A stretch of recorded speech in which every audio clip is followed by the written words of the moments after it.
هو الزمالك جامد قوي كده فعلا، يعني مش هيخسر خالص لآخر الدوري. ما تنساش اللايك والسبسكرايب، وتعالى نتكلم على نقاط قوة ونقاط ضعف الزمالك اللي ظهرت خصوصا قدام المصري، وليه الزمالك ما بيخسرش في الدوري لحد دلوقتي. ويلا بينا نخش في التحليل على طول. خلينا متفقين إن مفيش فريق كامل، وأكبر خطر على الزمالك هو المساحة اللي بتظهر ما بين نص ملعبه وخط دفاعه. وتعال نشوف أمثلة. شوف هنا مع نزول صلاح محسن في المساحة اللي بقولك عليها، أصبح لاعب خالي من الرقابة تماما وقدر يستلم. ومع تدوير الكرة تاني من المصري، هتلاقي إن لعيبة الزمالك كلهم باصين للكرة بس. وشوف لعيب المصري وهو بيتسحب في ظهر نص الملعب ومحدش بيقوله أنت رايح فين.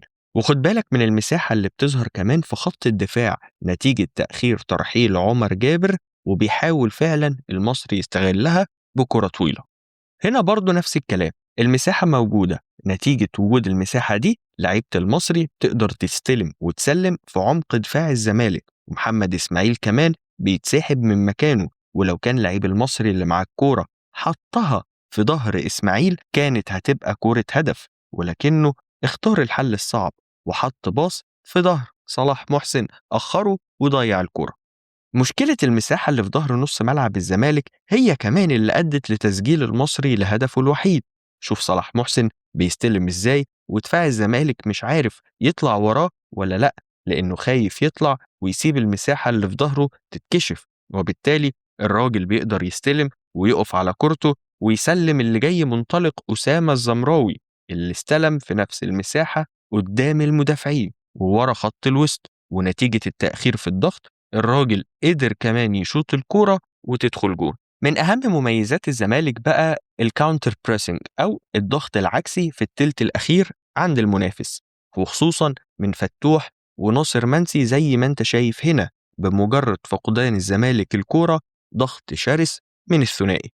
وحتى عبد الله السعيد اللي عنده 40 سنة بيضغط ويستخلص، ولو كانت الكورة مشيت معاه كان طريقه للجون فاضي وممكن يشوط زي ما المصري جاب الجون. وهنا بص الضغط مان تو مان تقريبا على حدود 18 جزاء المصري، فالكورة ترجع بسرعة جدا عن طريق فتوح أهم لعيب في الزمالك حاليا من وجهة نظري.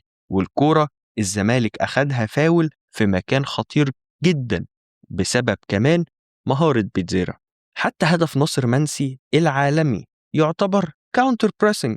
هتلاقي مدافع المصري بيشتت الكورة وتوصل لعمر الساعي. وشوف لحظة التشتيت ناصر منسي كان فين، ولما عمر الساعي جه يستلم الكورة وغلط فيها بقى فين. ونتيجة ضغط ناصر منسي الشرس أخد الكورة فعلا، ونتيجة الاجتهاد، ولأن لكل مجتهد نصيب، ربنا بيكافئه وبيسجل هدف عالمي نتيجة مجهوده. مرتدات الزمالك كمان خطيرة جدا، مباشرة وسريعة وعنوانها واضح: ابحث عن ناصر منسي اللي هتلاقيه دايما قدام. وبص هنا فتوح والاستخلاص بمهارة، ومنسي على طول بيتحرك بين قلبين الدفاع وما سلمش نفسه لحد فيهم عشان ما يعرفوش يراقبوه. وفتوح بيرميله الكرة والمرتدة تخلص بجون. ومصطفى العش برضه بصراحة كان كريم قوي مع الزمالك وغطى التسلل. ودي مرتدة تانية، هنلعب لمين؟ خلاص انت المفروض فهمت، ناصر منسي. والموقف في ثانية بيتحول من هجمة على الزمالك لمرتدة 2 على 2 على دفاع المصري. ومش بس كده، ده لمسة واحدة من ناصر منسي بقت 2 على 1. بس ناصر منسي زودها شوية وضيعها. هل الزمالك مميز بس جماعيا؟ الصراحة إنه لأ. غير العمل الجماعي تعالوا نشوف ذكاء لعيبة الزمالك، وده أول فاول في الماتش ولحظة لعب العرضية دفاع المصري كله طلع يجري والزمالك كله بقى متسلل. فيروح لما يجي فاول تاني شبهه عبد الله يلمسها لبيتزيرا، وما افتكرش ان دي حاجة الجهاز الفني لحق يشوفها او يقول عليها. فالكورة تتحول للعب مفتوح ولعيبة المصري تتلخبط ويتقسموا جزئين، 4 يطلعوا و4 وقفوا ومغطيين التسلل كمان لأن الزمالك فاجئهم. فبالتالي يتخلق موقف 6 على 4 لصالح هجوم الزمالك على تقريبا العارضة البعيدة جوه ال 18 بتاعة المصري، وسط حالة من الذهول في دفاع المصري مش فاهمين ايه اللي حصل. عشان بس كل اللي يبقى محتاج بيتزيرا يعمله انه يوصلها لأي حد من ال6 اللي واقفين كلهم فاضيين، ويحولها فعلا الدباغ لهدف. شفت بقى جبريل مع أرسنال في الركنيات؟ لو ما شفتوش اتفرج على حسام عبد المجيد مع الزمالك. هنا لحظة تنفيذ الركنية حسام بيتحرك على القائم القريب ويحرك معاه مدافع المصري اللي بيراقبه، عشان أول ما عبد الله السعيد يرفع يفرمل حسام عبد المجيد ويغير اتجاهه مرة واحدة، ويروح حسام للمساحة المستهدفة أصلا من الزمالك من أول الركنية. وطبعا المدافع اللي كان معاه لسه بيجري على القريبة لأن عينه على الكورة، وحسام عبد المجيد طبعا ما يتوصاش في الرأسيات، وكمان تعتبر جوه الستة ياردة ويجيب منها هدف. خد بالك كمان ان الزمالك بيهاجم منطقة الجزاء بشراسة في مواقف العرضيات اللي بتيجي من بعد هجمة منظمة، يعني الفريق طالع كله مش بعد المرتدات. يعني شوف مثلا كمثال الكرة دي بس، الدباغ ومنسي وبيتزيرا وفتوح، 4 لعيبة من الزمالك على 3 لعيبة بس من دفاع المصري، وفعلا توصل العرضية اللي لعبها عمر جابر. انت مش محتاج تلعبها بدقة، هي اي حاجة في المنطقة نسبة ان هي توصل للعيبة الزمالك اللي هم اصلا اكبر بكتير، وفعلا توصل لناصر منسي، وكان ممكن تبقى هدف لو فيها شوية توفيق. اديك شفت معايا، هل الزمالك ما عندهوش نقط ضعف؟